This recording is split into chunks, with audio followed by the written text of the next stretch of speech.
यंदा 21 ऑक्टोबर 2025ला लक्ष्मीपूजन आहे। अमावस्या ही सोमवारी सुरू होते आणि समाप्ती मंगळवारी असणार आहे।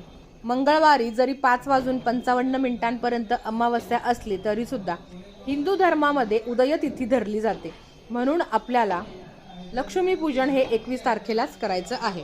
आता शुभ मुहूर्त सांगते, तर शुभ मुहूर्त हा संध्याकाळी 6:10 पासून ते 8:40 पर्यंत आहे। लक्ष्मी पूजनाच्या दिवशी फक्त लक्ष्मीचंच नाही तर लक्ष्मी आणि कुबेर यांचं पूजन करायचं असतं। सर्वप्रथम गणपती बाप्पांची मूर्ती घ्यावी, कारण आदिमान हा गणपती बाप्पांचा असणार आहे। गणपती बाप्पांच्या मूर्तीवर अभिषेक करून झाल्यावर आपल्याकडे जर माता लक्ष्मीची मूर्ती असेल तर माता लक्ष्मीच्या मूर्तीवर अभिषेक करू शकता। तुमच्याकडे जर मातीची मूर्ती असेल तर अर्थात मातीच्या मूर्तीवर तुम्हाला अभिषेक नाही करता येणार। माता लक्ष्मीच्या मूर्तीवर अभिषेक करत असताना कुठली सेवा म्हणावी